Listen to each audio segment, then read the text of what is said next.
إن الحمد لله نحمده ونستعينه ونستغفره ونعوذ بالله من شرور أنفسنا ومن سيئات أعمالنا من يهده الله فلا مضل له ومن يضلل فلا هادي له وأشهد أن لا إله إلا الله وحده لا شريك له وأشهد أن محمدا عبده ورسوله يا أيها الذين آمنوا اتقوا الله حق تقاته ولا تموتن إلا وأنتم مسلمون يا أيها الناس اتقوا ربكم الذي خلقكم من نفس واحدة وخلق منها زوجها وبث منهما رجالا كثيرا ونساء واتقوا الله الذي تساءلون به والأرحام إن الله كان عليكم رقيبا يا أيها الذين آمنوا اتقوا الله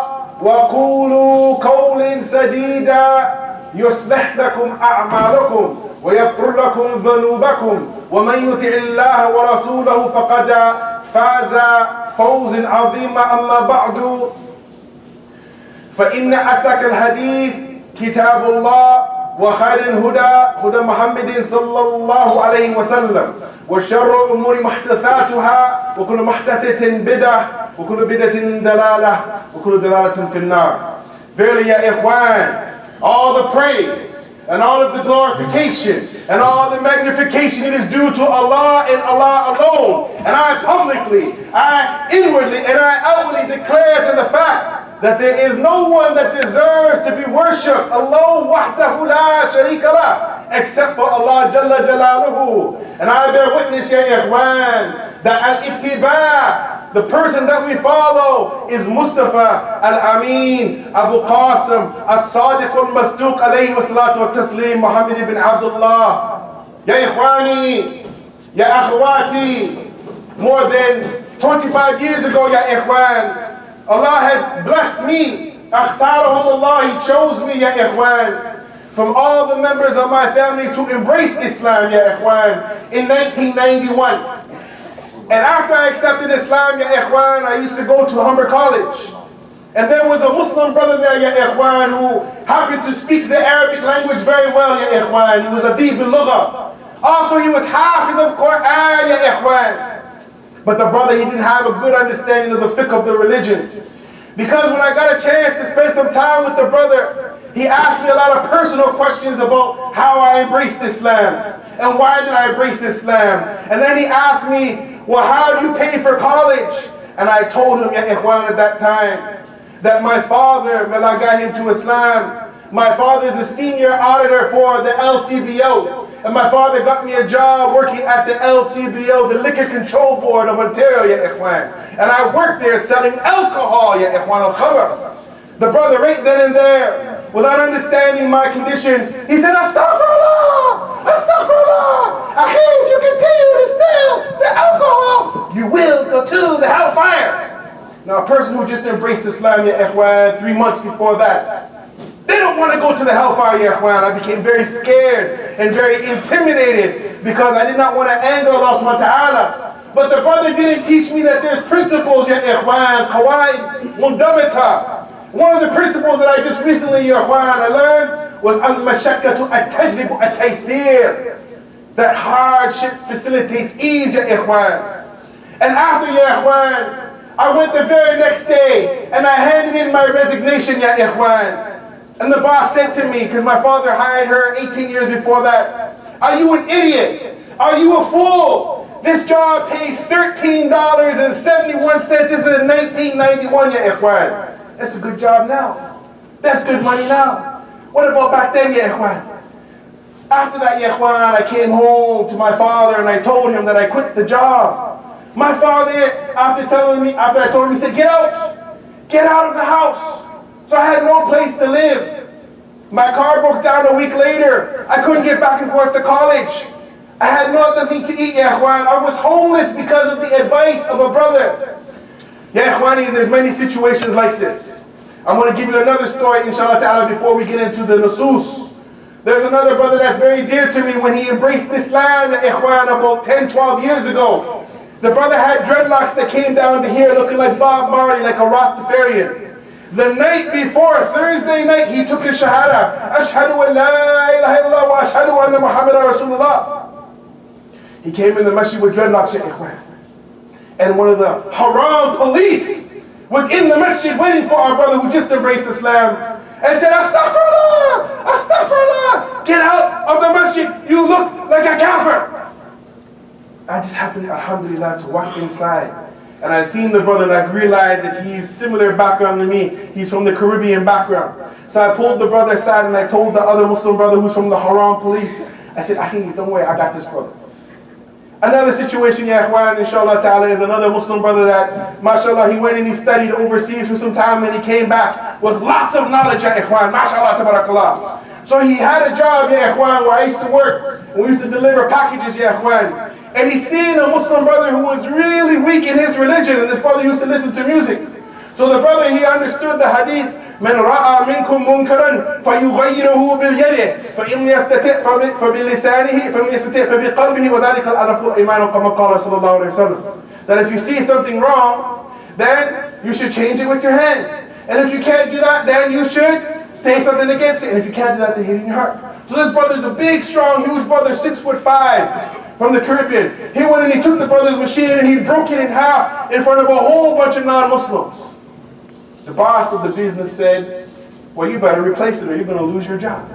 And back in those days, this was one of the Sony Walkmans, ya ikhwan, $250. It's not the time or the place for you to correct things, ya ikhwan. And this is the situation, ya ikhwan, with the Haram police. The city these days is filled with Haram police, but yet they don't understand the qawaid. They don't understand the usul of this religion, ya ikhwan. And we look, inshallah ta'ala, as the Prophet sallallahu alayhi wa sallam, he wanted to say, إن الحلال بين وإن الحرام بين وبينهما أمور مشتبهات لا يعلمهن كثير من الناس فمن اتقى الشبهات فقد استبرأ لدينه وإرده ومن وقع في الشبهات ووقع في الحرام أقام قال صلى الله عليه وسلم. That the Prophet said that the halal, it is clear, and the haram, it is clear, and in between them are matters that are unclear. So for most of the people. So whoever is wary and he worries about those matters, then he'll save his religion and his honor. And whoever is not, then he falls into the haram. So when we look at this situation, this hadith, it is comprehensive, shamil, kamil, complete, with lots of fiqh in it. We find, that some of the scholars, they say it's a fourth or a fifth of all the knowledge. We find, that within this issue, the shades of gray, the shades of gray that we want to talk about, bidnillahi ta'ala, we look at the situation when the Muslims are not knowledgeable about the religion. We find, that there's halal and there's haram, but there's also mustahab, there's also makruh, and there's also mubah, permissible, something recommended, and something that is not disliked, it's disliked. But yet the Muslims, they want to pigeonhole you into a certain thing. I walked one time, into a particular place, in the hat that I was wearing, one of the Muslims said, get out! Get out! You look like a kafir wearing this hat. This is tashabba kuffar. This is tashabba kuffar. You're imitating the kuffar. I said, Ya akhi, al-urf, al-aada ya ikhwan. Al-urf, al-aada ya ikhwan. The custom of the people, ya ikhwan. And I went to the brother and I said, if I put on a Saudi gutra, does that make me a better Muslim? If I put on an Afghani hat, does that make me a better Muslim? If I put on a Kenyan hat, does that make me a better Muslim? The hats that we wear, ya ikhwan. And remember, I'm from here, ya ikhwan. My family is a Christian, and we embraced Islam, but yet the Muslims seem as though they want to throw the other Muslims outside of Islam. And this is the situation, ya ikhwan, when we got to look at the situation. And for our brothers, we find that some of the scholars, they said that when you want to become a mujtahid, or you want to become an alim, or a mufti, or someone who gives fatwa, you need to have some information. Number one, the difference between nasikh and mansukh. Number one, the difference between a rukhsa, concessions, qawaid, wajib, al-awwaliyat, al-dawabi, al-usul, al-rukn, al-aqsam, al-durura, al-mubah. Also the issue of al-ma'loom, bil-durura, ya ikhwan, that it's known due to necessity. Also, ya ikhwan, the issue of dealing with the food of the Ahl al-Kitab. Dealing with this issue. Some Muslims, they won't do it, but Allah gives us the rukhsa. Also, ya ikhwan, the sabr. الشروط المعاني فرض عين فرض كفاية يا إخوان. It's beautiful, mashallah, tabarakallah, that we have throughout the city, ya ikhwan, thousands, hundreds of thousands of people that are huffaz of Quran, mashallah, tabarakallah. Mashallah, we need lots of them. But the issue is, ya ikhwan, when I went and I asked some of the students at one school, I asked them, can you explain to me, Iyaka na'budu wa Iyaka nasta'in? Can you explain to me, La ilaha illallah, Muhammadan Rasulullah? Wallahi, they couldn't explain it, ya ikhwan. They could not explain it, ya ikhwan. Surah Al-Fatiha, they cannot explain it, ya ikhwan. So, ya ikhwan, with the knowledge of hifz comes faham, ya ikhwan. Understanding little small bits of our religion, practicing it over a period of time, ya ikhwan, we're going to grow. But the issue is, ya ikhwan, that if we only focus on hifz, then that's it. We'll find the jail and Horner, ya ikhwan, and some of the brothers, they know the work that I do. The jail on Horner and Kipling is filled with Muslims that are huffaz of Quran, that are drug dealers, because they don't know that marijuana is haram. Let me say that again. More than 50% of the population in the new jail on Horner and Kipling is filled with a lot of Muslims in there, and a lot of them are huffaz of Quran, ya ikhwan.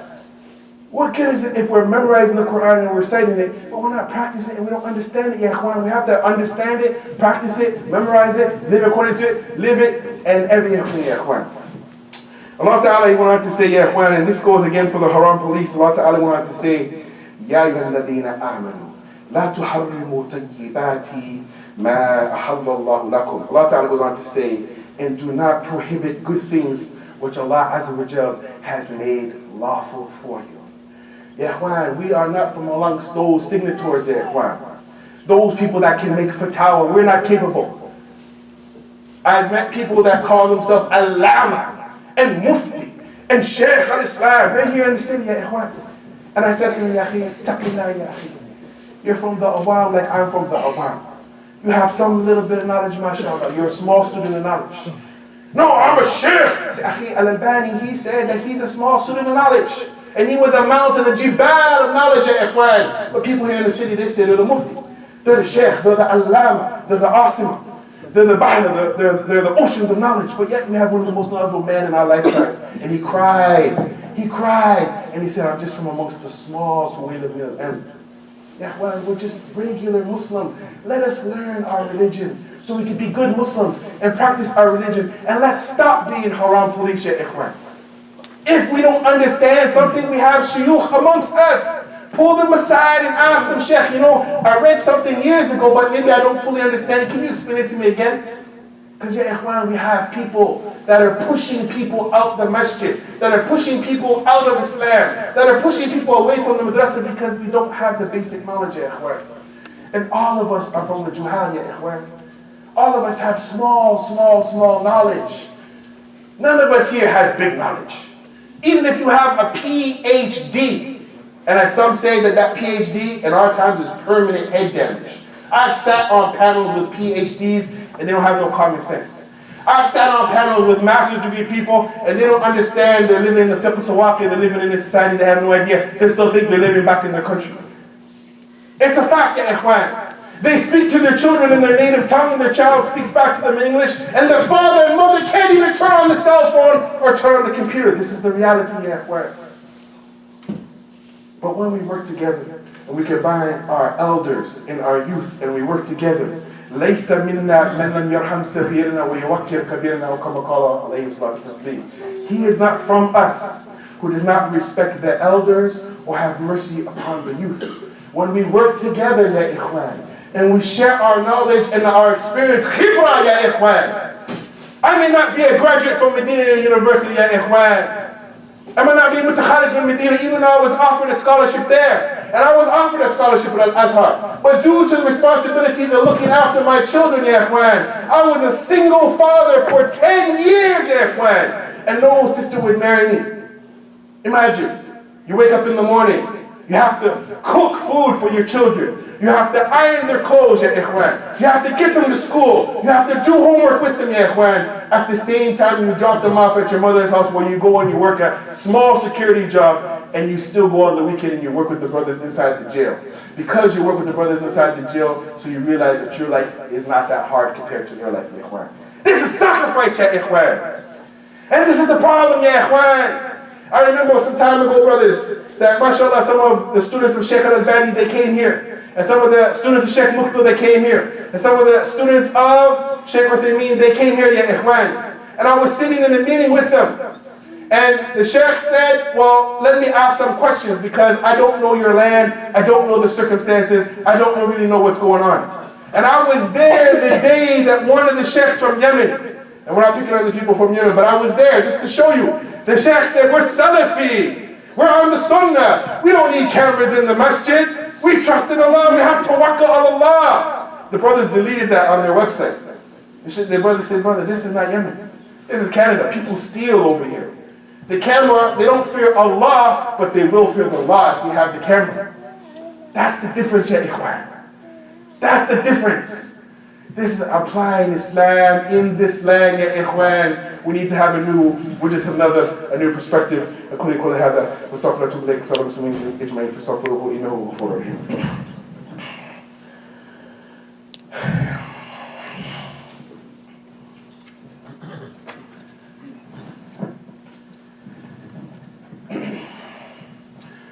الحمد لله رب العالمين وأصلي وأسلم على نبينا محمد وعلى آله وأصحابه أجمعين.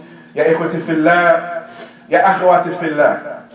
Not being able to get a scholarship to Medina and taking it, or Al-Azhar, ya ikhwan, I did not stop trying to learn what I could through mu'tamars, going to conferences, ya ikhwan, buying tashkilats, buying tapes, ya ikhwan, buying kutub, buying books, ya ikhwan, buying the murajah, the books of sources, what they call al-masadi' al-talaqi, the authentic sources, trying to read, trying to learn, trying to listen still, ya ikhwan, because when I stand in front of Allah, He's going to ask me what I did with my life, ya ikhwan. Did I waste my life? And one of the things that some of the born Muslims, I need you to understand this today, ya ikhwan. Some of us, we want to just kind of sit on the sideline, up in the bleachers of the game, and criticize the people that are down playing the game. Some of us are on the sidelines waiting to get in the game. And some of us are actually in the game getting licks and getting hits. And we're getting old and we're waiting for the next generation to come out and to do something, ya ikhwan. But you have to, ya ikhwan, you have to invest in the time before you get in the game, ya ikhwan. And it is mandatory, ya ikhwan. It is wajib, ya ikhwan, for every single Muslim that's in this building and all across Canada that they have to do some dawah or support the people of dawah or learn how to give dawah. It's haram for you to live here, ya ikhwan, to live in the land of the non-Muslims. One of the conditions is that you have to give dawah. This alleviates you from doing that. One of the things that we want to explain to the brothers is that there's many principles for us to learn this religion. And one of the principles recently that I learned was this principle in Qawad Fiqh where the Mashaykh, they explain this issue, al-aslu fi al-ashya'i ghayru ibadati al-hillu wal-ibaha wal-aslu fi al-ibadati al-mani wal-hadar. That the original rule, ya ikhwan, so for instance, that hat that I was wearing, the original rule as it relates to the non-religious matters is permissibility. It's permissible, it's yujuz. And as it relates to the religious matters and acts of worship, then it is not permissible unless there's a proof in a text. So nobody can come now with a new type of ibadah off the cuff without any evidence from the Quran or the Sunnah or understood by the original generations. But everything else, it is considered permissible unless a text says it's haram, ya ikhwan. This is one of the beautiful points, that when you understand the Quran and the Sunnah, ya ikhwan, you have the shirt and you have the pants. But the thread, ya ikhwan, that goes all throughout the outfit, this is the qawa and the dawah that holds the religion together. They make istinbat, they extrapolate information, ya ikhwan, so we can make it easy for the layman to understand the basics of the religion. But yet we have the haram police. Haram police, that's haram. That's haram. Are you sure? Are you sure it's haram? Are you positive? What's your dalil, brother? So when we look at the situation, ya ikhwan, there are some other, ya ikhwan, qawaid that we need to understand. لا تحكم حتى تأذن لك الحجة. Do not pass a judgment in any matter until the evidence, it grants you permission, ya ikhwan. These are qawaid. These are some of the things that will help us to practice our religion. Don't pass any judgment. Someone asks you, hey, what do you think, halal or haram? Unless you know for certain, ya ikhwan, you need that uskut, yani. And Allah Ta'ala, He went on to say in a beautiful ayah, backing this up. وقال الله تعالى ولا تقولوا لما تصفوا ألسنتكم الكذب هذا حلال وهذا حرام إلى آخره. Allah Ta'ala goes on to say, and do not say with your tongues something of falsehood, saying this is halal and this is haram. Ikhwan, you cannot sign for Allah. If Allah says it's haram, then it's haram. If the Messenger said it's haram, it's haram. If there's ijma' from the Sahaba that it's haram, then it's haram. If we don't have that, ikhwan, then mashallah, brother, barakallahu feekum, thank you for your personal cultural opinion. One brother told me, he said, Akhi, you have to eat this food. This is the only halal food in the city. This is 25 years ago. This is from a particular ethnicity of Muslims where they force you to eat very spicy food. Now by me eating that food, because I didn't understand all these different things and there's many more than them, I ate that food, ya ikhwan, and my stomach killed me for 2 months, ya ikhwan. And I was running back and forth to the toilet, because someone's perception of what halal is, it jammed me up, ya ikhwan. It made my life miserable practicing their version of Islam. And then I went and I spent some time with one of my teachers. After practicing Islam for 1 year and only hearing that only a certain type of food is halal, and I seen the sheikh take a big huge burger like this with cheese on it and lettuce, and I said, Sheikh, this is halal? I was told this is haram. He said, no, brother, those brothers, they don't eat that type of food from their culture. Yeah, it's halal, the meat is halal. But it's a burger, it doesn't have to be this type of food. I don't want to mention this type of food because I don't want to embarrass anybody. So yeah, perception. And there's people that when they practice their Islam, they practice it with their cultural practices, which is okay, but don't force it on me, ya ikhwan. I got my own culture. I grew up playing ice hockey in this. I was a hockey legend here, ya ikhwan. I played junior A and junior B, it's from my culture. And that's how my dawah is too, ya ikhwan. When I come in the scene with the dawah, I might body check someone, ya ikhwan. That's just how we roll. So we look at the situation, ya ikhwan. Over the years, as a new Muslim, I've had to endure other people's culture. But remember, ya ikhwan, the Quran and Sunnah and the saying of the Sahaba. This is our culture. This is halal, ya ikhwan. Do not limit the people to practicing something that you yourself, you don't know. So my dear brothers, my dear sisters, my dear children, this religion is very serious, ya ikhwan. This religion is very serious, ya ikhwan. And a brother today I was watching on YouTube, one of the brothers there who studied in Medina, mashallah, may Allah preserve the brother. He was giving a reminder, ya ikhwan, at the qabr to some brothers about doing good actions, ya ikhwan. Doing good actions before you die, ya ikhwan. And his reminder was so powerful that everybody that was there was crying. And ya ikhwan, a little small tear came out of my eye because the reality. The brother said, have you wasted your life?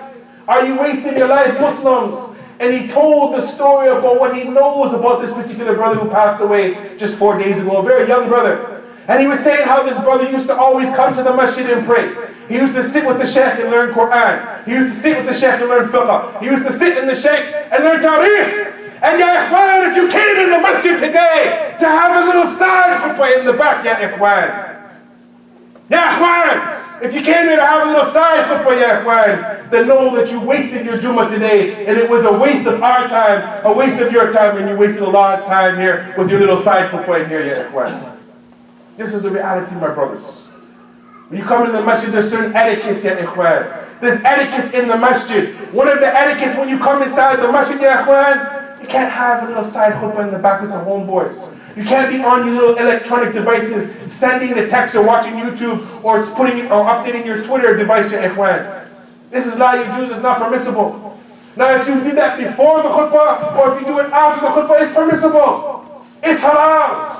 It's maybe even encourage if you're contacting your family, Silatul Raham. But in the masjid, you're having a little cycle, ya ikhwan, wallahi, ya ikhwan. It saddens my heart.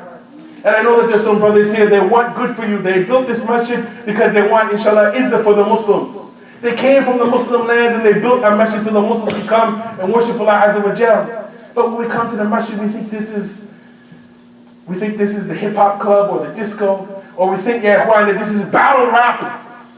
Battle rap in the masjid, ya ikhwan. Ya ikhwan, our life is very short, ya ikhwan. Fear Allah, brothers. Fear Allah, brothers. I come from a kufr so deep that if you were to know what my cousins were involved, just walking past them, you would run across the street. How evil my cousins and some of my family are, ya ikhwan. I come from that. And Allah, He chose me to come into Islam, and I'm hoping, inshallah ta'ala, that I can stay in the game. But as I'm getting old, ya ikhwan, my knees are starting to go. My shoulders are starting to go. My back is starting to go because of all the wear and tear of playing ice hockey, ya ikhwan. And just recently I was on crutches, ya ikhwan. Life is short. I was on crutches. I'm getting older. Soon I'll be going to the grave. Soon maybe some of your brothers will have to come visit me in the hospital. But my question to you brothers is, are you guys going to live forever? Are you going to live forever? Are you going to live forever? You're going to be here forever? Or are you going to go back to Allah? We're all going back to Allah, brothers. We're all going back to Allah. And Allah Azza wa Jalla is more powerful than Floyd Mayweather. He's undefeated. Yeah, Allah Azza wa Jalla is undefeated, ya ikhwan. You can't go in front of Allah Azza wa Jalla and beat Him, ya ikhwan. So you need to be fearful, ya ikhwan. Malak al-Maut is coming to visit you. He's coming to visit me. He's coming to visit you sisters. He's coming to visit you children. And with the last words that I say, inshallah ta'ala, ya ikhwan, my parents, they're not Muslim. My family, they're not Muslim. My father now has Alzheimer's, ya ikhwan. That means that my father, may Allah guide him, and my mother to Islam, he's like a little 6-year-old baby. We have to watch when he goes in and out of the house. He asks us the same question over and over and over. My father was a forensic auditor. That means he was a numbers man. You give him a number, he gives you the calculations just like this. Numbers, numbers, numbers. My dad was brilliant. Brilliant. That is gone now, ya ikhwan. People are dying every day. People are getting old every day. People are dying of sicknesses, health problems. For you youth that are here in the masjid, you young brothers, look around and see some of the old brothers here. You can see them. There's gray in the beard. I got lots of gray in the beard, but I put henna in it. This is, ya ikhwan, a cycle. You start young, you get a little bit older, then you get old, then you get fat, then you start to get some gray in your beard, then you get sick, then you die. Are you ready to meet Allah Azza wa Jalla? Are we ready to meet Allah Azza wa Jalla, ya ikhwan? And starting from that, ya ikhwan, is learning this religion. And I advise myself, as my ears are the closest, to try to learn whoever we can learn from, ya ikhwan. In this city, it doesn't have, ya ikhwan, scholars like overseas. Maybe some of them are now coming over here. Now let's try to benefit from them. Ya ikhwan, life is short. With that, هذا ما عندي وصلى الله وسلم على نبينا محمد وعلى آله وصحبه أجمعين وسبحانك اللهم وبحمدك وأشهد أن لا إله إلا أنت ونستغفرك ونتوب إليك. My dear brothers, my dear sisters, life is very, very short. A young kid just a few weeks ago decided to go out to a party, from what I heard, to a hookah bar for the first time in his life. And he got shot his first time, from what I've been narrating from the brothers. 17, 18 years old, going out just to have that first party, and he got shot. And it happened a couple months before where another brother went to another hookah bar, which is haram, ya ikhwan. He went there to smoke up, to do shisha, which is haram, ya ikhwan. And he got shot too. So stop making these stupid choices, my brothers, and practice Islam and die apart Islam. With that, Akim as-salat, yarhamakallah.